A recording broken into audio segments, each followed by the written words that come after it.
የሁለቱ ሰዎች ክፋትና ተንኮል አልበቃ ያላት በምትወዳት ጓደኛዋ ጉድ የሆነችው ህብስቴ እሷ የምታምናት ግን ደግሞ እሷን ከሚያሳድዳትና ከሚጎዳት የውሸት አባትሽ ነኝ እኔ ወላጅሽ አባትሽ ነኝ እያለ የሚያስመስላት ከአቶ አለም ጋር የገዛ የህብስት ጓደኛ እናቷ ስለታመመች ገንዘብ ስለምትወድ የሁለቱ ልጆች መቀራረብ ከአብነት ጋር አብረው መሆናቸውን ለአቶ አለም ስትናገር ሁለቱ ሲጨባበጡ ድንገት ለህብስቴ የሚቆረቆርላትና እሷን ነፃ ለማውጣት በምንጊዜም ከጎንሽ ነኝ አይዞሽ እያለ ለሷ ሊታገልላትና እየታገለላት ያለውም በአምላክ ሁለቱ ሲጨባበጡ ደርሶ ምንድነው ምን እያደረጋችሁ ነው አንቺ እዚህ ምን ትሰሪያለሽ በማለት ለጓደኛዋ ነግሯታል።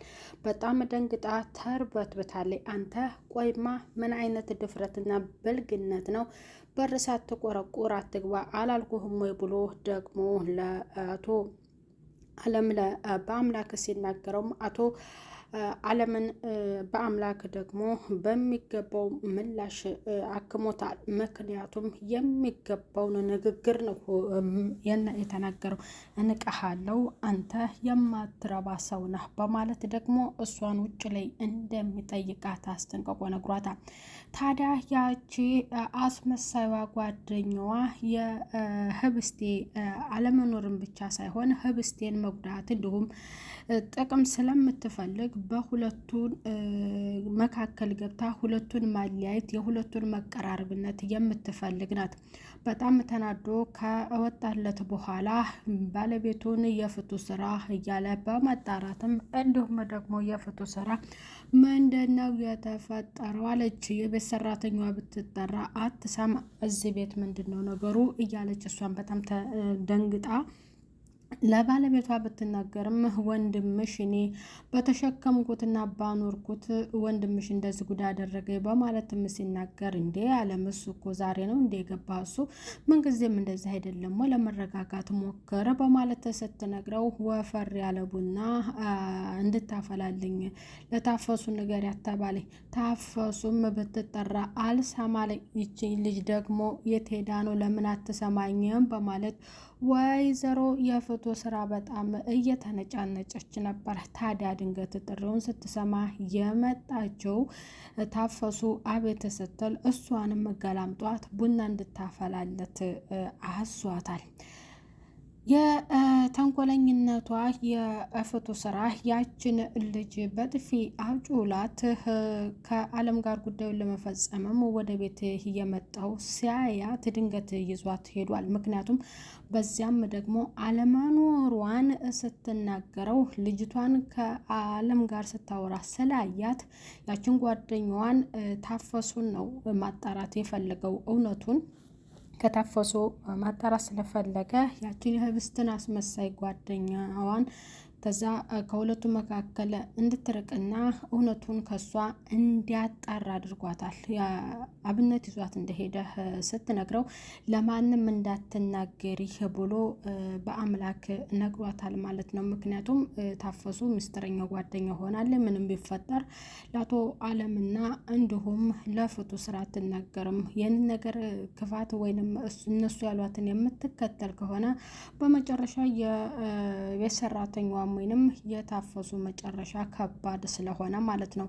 በጥፊ የተጮለችው ህብስቴ እንደተመታች እንኳን በጭራሽ ለበአምላክ አልነገረችውም። ታዲያ ሁሉንም ነገር ስለአወቀ አብነት ደግሞ ተናግሯል። ግን አብነት ደግሞ በተግባር ሁሉንም ነገር ማጣራት ተፈልጓል። የት እንደሄደች ስለአወቀ ቀጥታ ለአብነት ሲደውልለት ያቺ ሾካካይቱ እያዳመጠች ነበር። ምክንያቱም ኢንፎርሜሽን እየሰበሰበች ለአቶ አለም እንደምታቃብል ነው። በጣም የተናደደውም ምን ትሰሪያለሽ እሱም በማለትም በጣም ተናዶ አዎ አብነት ጋር ነው ያለችው ብሏታል። እኔ ሄጄ መጠየቅ እፈልጋለሁ በማለትም ተናግረዋለች። ግን ገብታ ምንም ነገር ትንፍሽ እንዳትልና እንዳትናገር አይታት እንድትወጣ ነው የተናገረው። አብነት ታዲያ ምን አይተባት ነው ከዚች ልጅ ጋር እንዲህ አይነት ነገር ልትጠረጥር እየቻልከው በማለት ደግሞ በአምላክን ጥያቄውን ጠይቆታል። ለምንድን ነው ከመጣች ጀምሮ አታወሪኝም? ዝም ነው ያልሽው? ምን ሆነሻል?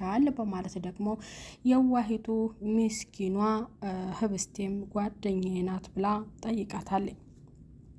ሰላም ጤና ይስጥልኝ ውድ እየተከበራችሁ ቻናሌ ተከታታዮች ቤተሰብ በሙሉ በያላችሁበት ዓለም ዳርቻ ሰላማችሁ ይብዛልኝ። ቤተሰብ ህብስት ድራማ ክፍል 12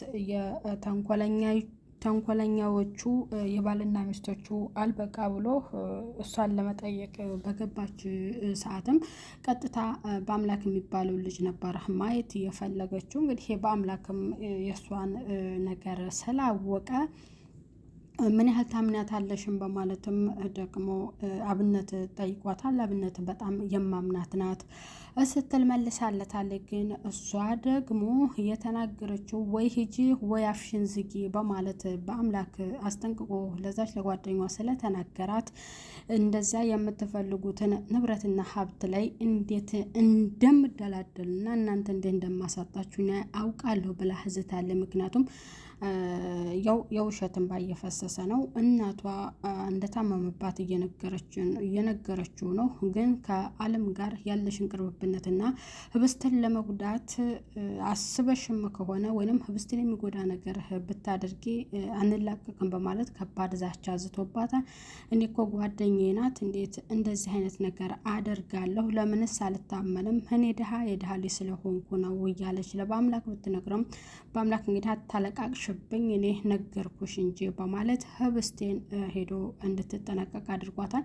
ታዲያ ወደ ቤት ይዟት ከተመለሰ በኋላም ለምን ሆነ ቦታ እንሄድም አብነትንም ነግረዋለሁ ብላ ጓደኛዋንም ነግራ ከእሱ ጋር እንድትሄድ ስለነገረችው በዚያም ደግሞ ደስ ይበላት ብሎ ሄደዋል ማለት ነው። እየተገባበዙ ጥሩ ምሽት እያሳለፉ ነበር። ታዲያ ወደ ቤት ስትመለስም ወይዘሮ የፍቱ ስራ በአምላክ ስለሆነ ዊልቸሩን እየገፋ ያመጣት ሳሎን እንደሆነች እሱ እንዲሄድ አድርጋው ነበርና በዚያም ደግሞ ያችን ጥፊ አቀመስኩሽና ነው ወይ ሄደሽ ለጥበቃሽ ነገርሽው ወይ አስኮናኝ አንቺን ምናምን በጣም ዘግናኝ ነገር ነው የተናገረችውና ታፈሱ ወደ ክላስ እንድትወስዳት ታፈሱን ጠርታለች። አንቺ ታፈሱ ሁለተኛዋ ሙታን አትሰሚም ሲጠሩሽ እዚህ ቤት ተቃጠልኩ ተናድርኩኝ ሰላም አጣሁ በዚህ ቤት እያለች እየቀወጠችው ነው። ባልና ሚስቶቹ እንግዲህ በመቀወጥና በሰው ሀብት ያው ሙጭጭ ግግም እያሉ ነው። ከኋላ የመጣ አይና ወጣ አሉ በማለት ደግሞ ያው በአምላክ እንደምትቀርበውን ነገር ታፈሱ ስለ ጓደኛዋም ነግራታለች። ምንድነው የምትው ብላ ደግሞ ህብስት ይመልሳላት ነበረ። ምክንያቱም እሱን ብትፈልገውም እሱ ፊት አልሰጣትም። ደግሞ ከጓደኛዋም እንድትጠነቀቅም በሆነ በምሳሌ ነገር ለህብስት ነግራታለች ማለት ነው። ታዲያ ያሰበው ሀሳብ ገንዘብ እፈልጋለሁ 5 ሚሊዮን ብር እፈልጋለሁ ያለው አቶ አለም የህብስትን የእናት ድርጅት ተሸጦ ያ ደግሞ መግዛት እንደሚችል ነው ከአብነት ጋር ጉዳዩ እንዲጨርስለት ነግሮታል። አብነት ደግሞ እውነቱን ለህብስቴ ሲናገር እንዴት ሊሆን ቻለ? ይህን ነገር ለኔ አልተነገረኝም እያለች ነበረ። እንደዛ ሳይሆን እኛ በራሳችን መሄድ አለብን። እኛ ሰዎች እንፈልግ፣ እኔ ሰው ፈልጋለሁ ገንዘብ፣ እኛ ደግሞ በቃ ገንዘብም ያስፈልገናል፣ ራሳችን መግዛት አለብን። እንደዚህ አይነት ሀሳብ አብነት አቅርቦላቸዋል። በአምላክም በጣም ተናዶ ያ ነገር ያው ከባድ የሁለቱ ተንኮለኝነት ስራቸው እየቀጠሉ እንደሆነ በጣም ተናዷል። እሱ በሚሄድበት መሄድ እንዳለበትና የአቶ አለም ሳይቀድማቸው ሁለቱ መቅደም እንዳለባቸው ነው የተናገረው ማለት ነው። በመቀጠል እንግዲህ እየተገባበዙ እያለ ነበረ ህብስቴን እንደወሰዳት እሷን አድርሷት ሲመለስ ልትሄድ ነው ወይ በማለት እነሱን ሊሸኝ ሲመለስ እንግዲህ እያጠጣችው ነገር እሱን የሚያዝል ወይንም የሚያሰክር ስለሆነ ወደ ሩም ይዘው ገብታ ያው የአቶ አለምን ስራ እየሰራችለት ትገኛለች። አንተ ነህ ያስቸገርከኝ እኔ አይሆንም ብዬህ ነበር በማለት ስትነግረው የጓደኛ መጥፎ የጓደኛ ክፉ እንግዲህ ከባድ ነገር የድራማ ሊያስተምር የቻለው ምንም ቢሆን ምንም አንድ የምትወዱትን የምታፈቅሩትን ሰው በቃ ከጓደኛችሁ ማስበለጥ ወይንም እንደ ጓደኛ እንደ ፍቅረኛችሁ ማመን የለም። ምክንያቱም ትምህርት አለው። መጨረሻ እንግዲህ እንደምታምናት እሷ ደግሞ በሁለቱ መካከል ብዙ ይሄ ብቻ ሳይሆን በብዙ ታያችሁ በብዙ ቪዲዮዎች እንደዚህ የሚሰራ ነው ይሄ ስራና በቃ አያስፈልግም። ከመጀመሪያውም ልጅቷ ደስ አትልም አመጣጧም። እሱን ማየት ነበር እሱን ጋር መቅረብ ትፈልግ ነበረ እና ከዚህ ድራማ ላይ አሁን ጓደኛዋ መውጣት ግድ አለባት። ምክንያቱም ህብስቴ ሜዳ ላይ ልትወድቅ ነው። በቃ ህብስቴ አሁን አንተ ከዳኸኝ ደግሞ እነሱም እንደዛ እያደረጉኝ ብላ እንዴት ጓደኛዬን ደግሞ እንደዛ አደረግካትም በማለት በአምላክ ላይ ሌላ ሀሳብ ልትፈጽም ትችላለች። ግን ተንኮለኛይቱ ናትና የገዛ ጓደኛ ይህንን ሀሳብ እያመጣችው ቤተሰብ የሚያስተምር ድራማ ነው። ከወደዳችሁት ቪዲዮውን ላይክ እና ሸር በማድረግ እስከ መጨረሻው ተከታተሉት። ቀጣይ በሌላ ቪዲዮ እስከምንገናኝ በያላችሁበት ዓለም ዳርቻ ሰላማችሁ በብዝት ተረፍረፍ ይበል። ቤተሰብ ቻው ቻው።